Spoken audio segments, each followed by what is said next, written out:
श्रीकृष्णाय परब्रह्मणे नमः। श्रीमद्भगवद्गीता ध्यानश्लोकाः। नमोऽस्तु ते व्यासविशालबुद्धे पुल्लारविन्दायत पत्रनेत्र येन त्वया भारततैलपूर्णः प्रज्वालितो ज्ञानमयः प्रदीपः प्रपन्नपारिजाताय स्तोत्रवेत्रैकपाणये ज्ञानमुद्राय कृष्णाय गीतामृतदुहे नमः। सर्वोपनिषदो गावो दोक्ता गोपालनन्दनः पार्थो वत्सत्सुधीर्भोक्ता दुग्धं गीतामृतं महत् वसुदेवसुतं देवं कंसचाणूरमर्दनं देवकी परमानन्दं कृष्णं वन्दे जगद्गुरुम्. அடுத்தது 6வது அத்தியாயம் தியான யோகத்தில் 21வது ஸ்லோகம். சுகம் ஆத்யந்திகம் யத் தத் புத்திக்ராஹ்யம் அதேந்திரியம் வேத்தி யத்ர ந சைவாயம் ஸ்திதः சலதி தத்வதः.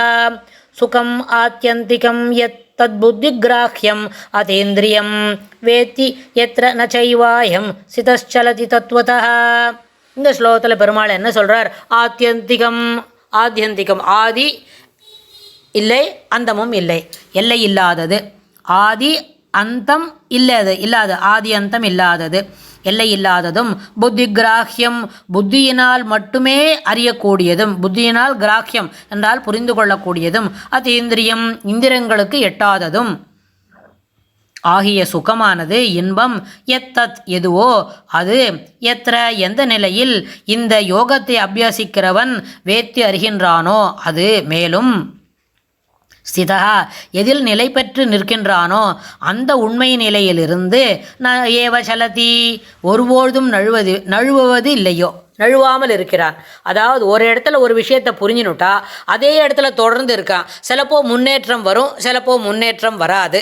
இதுலேயே இப்போ என்ன ஆகும்னு கேட்டால், முன்னேற்றம் வராதுன்னு சொன்னால் அதுக்கு மேலே டெவலப் பண்ணிக்கிறதுக்கு இந்த சரீரத்தில் நம்மளுக்கு வாய்ப்பு இருக்காது. சரீரம் பைசா போயிருக்குமா இருக்கும், சில நேரத்தில் சரீரத்தில் தெம்பில்லை, அதுக்கு மேலே நம்மளுக்கு என்ன இருக்கிறதுக்கு. இதுலேயே 2-3 ஸ்லோகத்துக்கு முன்னாடி பெருமாள் சொன்னார், யோகத்தை அபியாசிக்கணும்னு சொன்னால் நன்னா மூக்கு முட்டமும் சாப்பிட்டு அப்படி உட்காண்டிருந்தா அப்படியே சாஞ்சி மனசை அமைதியாக நிற்காது.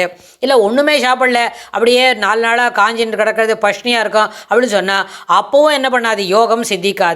யோகம் சித்திக்கணும்னு சொன்னால் மிதமான உணர்வு, மிதமான காற்று, மிதமான நீர், இவை எல்லாவற்றையும் என்ன பண்ணணும், போதுமான அளவுக்கு மிதமாக இருந்தால் தான் யோகத்தை அபியசிக்கிறதுக்கே நமக்கு தகுதி கிடைக்கும்.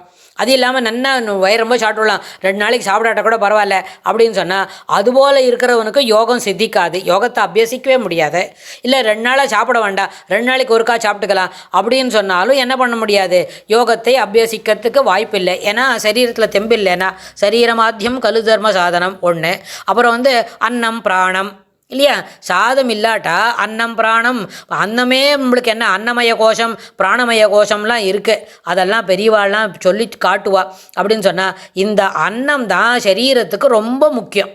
சரீரத்துக்கு அன்னம் இருந்தால் தான் மேலே மேலே அதுக்கு சக்தி கிடைக்கும். நம்ம சாப்பிட்றது எது போல் சாதமாக இருந்தாலும் சாதத்தை பிரசாதமாக பெருமாளுக்கு சமர்ப்பிச்சிட்ட பிறகு அதை எடுத்துட்டோமான அதுக்கு போதுமான அளவுக்கு நம்மளுக்கு இந்த ஜீவனை கடத்த பண்ணுறதுக்கு, இந்த ஜெர்னி ஆஃப் த லைஃப்க்கு எனர்ஜி வேணும் இல்லையா, அதெல்லாம் அது கொடுக்கும். அதனால் ஆகாரம் இல்லாமையும் யோகம் அபியசிக்க முடியாது, ஆகாரம் இருந்தும் நம்ம என்ன பண்ண முடியாது, நிறைய சாப்பிட்டுட்டும் பண்ண முடியாது. சுகம் ஆத்யந்திகம் அப்படின்னு இருக்குது. அது ஆமாம், இந்த சமாதி நிலை இருக்கே, யோகம் அபியசிக்கும் பொழுது ஏதோ சந்தோஷம் கிடைக்கும்னு சொன்னார் பெருமாள். அது எப்படி இருக்கும் அப்படின்னு கேட்டால் அதுக்கெல்லாம் ஒன்றும் எக்ஸ்ப்ளனேஷன், ஏன்னா நமக்கு தெரியாது. நம்மளுக்கு சொல்லி கொடுத்தவாளுக்கு அதெல்லாம் சொல்லித்தரதா தெரியவே, அவள் சொல்லி தந்தாலும் எனக்கு என்ன புரிஞ்சுதா புரியலையானு தெரியல. ஆனால் நம்ம கேஷுவலாக ஏதாவது ஒன்று சொல்லி பார்க்கலாம். அப்படின்னு சொன்னால் ஒரு ஜலத்தில் நிறைய மீனெல்லாம் விளையாடின்னு இருக்கு. நம்ம அப்படி ஆறில் குளிக்க போச்சே காலுங்கழ போகிறது, டக்குன்னு ஒன்று தூக்கினா நம்ம கைக்குள்ளே நம்ம ஜலத்தை காலால் தட்டிக்கிறோமே, அப்போ வரும்போது நம்ம கைக்குள்ளே ஒன்று மாட்டின்னு விடுறது.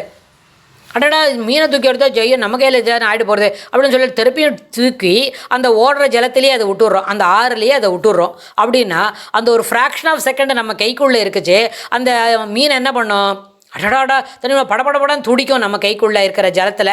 அது நம்ம கையில் இருக்கிற ஓட்டர் வழியாக ஜலம் போயிடுத்துன்னா அதால் இருக்க முடியாது. ஆனால் நம்ம என்ன பண்ணுறோம், அதுக்குள்ளேயே அந்த ஃப்ராக்ஷன் ஆஃப் 10 செகண்டுக்குள்ளேயே 1 செகண்டுக்குள்ளே அது வந்துடுத்து, தெரியாமல் வந்துடுத்து. அது அப்படியே அந்த ஜலத்தை என்ன பண்ணுறோம், கையில் இருக்கிறத தீப்பி உடனே அந்த தண்ணிக்குள்ளேயே ஜலத்தில் விட்டுட்டா அது எவ்வளோ சந்தோஷப்படும்.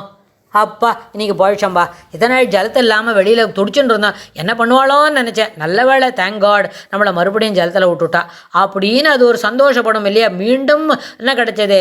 வாழ்வு கிடைத்தது. நம்மளோட இருக்கக்கூடிய இயல்பான இடத்துல நம்மளால் இருக்க முடிஞ்சுது அப்படின்னு அந்த மீன் எப்படி நினச்சிக்குமோ அதுபோல் இருக்கும் அந்த சமாதியில். ஏதாவது யோகா அபியாசத்தில் பெருமாளை நம்ம ஏதாவது பரபிரம்மத்துக்கு அருகாமையில் செல்ல வேண்டும். போன ஸ்லோகத்தில் சொன்னாரே, ஆத்மாவை ஆத்மாவினாலேயே கண்டுகொண்டு என்ன தெரியுமா சந்தோஷம் அடைகின்றானோ, ஆத்மாவை ஆத்மாவினால் கண்டு ஆத்மாவிடத்திலேயே சந்தோஷம் எய்துகின்றானோ அப்படின்னாரு.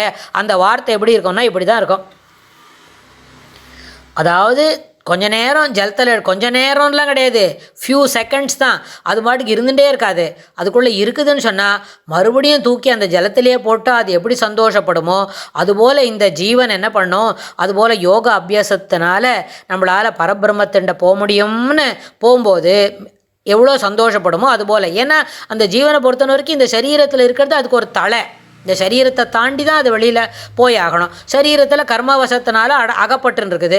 இந்த சரீரம் கீழே விழுந்தால் தான் அது மேலே வரும். கீழே விழுந்தாலும் இதுபோல் மறுபடியும் சரீரம் வந்தால் தான் இந்த யோகத்தை அபியசிக்க முடியும். இதெல்லாம் ஒன்றுக்கு ஒன்று என்ன பண்ணிட்டு இருக்குது, அப்படி இப்போ இன்டர் ரிலேட்டடாக பின்னிக்கிட்டு இருக்குது. அதுலேருந்து வெளியில் வரணும். அதனால தான் சமாதி நிர்தூதமலசிய சேதசோ நிவேதஸ்யாத் ஆத்மனி யத் சுகம் பவேத். அது எப்படி இருக்கும்னு கேட்டால், ந சக்கியதே வர்ணயித்தும் கிரா ததாஸ்வயம் தது அந்தக்கரணேன கிரஹியதே. அந்தக்கரணேன அதாவது உள்ளுக்குள்ளே இருக்கிற ஒரு எண்ண ஓட்டத்தினாலேயே அதை நாம் உணர்ந்து கொள்ள முடியும். கண்டவர் விண்டிலர் விண்டவர் கண்டிலர். அதுபோல் நம்மளால் அதை சொல்லி புரிய வைக்கிறதுக்கு வாய்ப்பில்லை அப்படின்னு பெருமாள் இந்த ஸ்லோகத்தை சொல்லி கொடுக்குறார். அடுத்த ஸ்லோகத்தில் இன்னும் என்ன சொல்கிறாருன்னு நம்ம பார்க்கலாம்.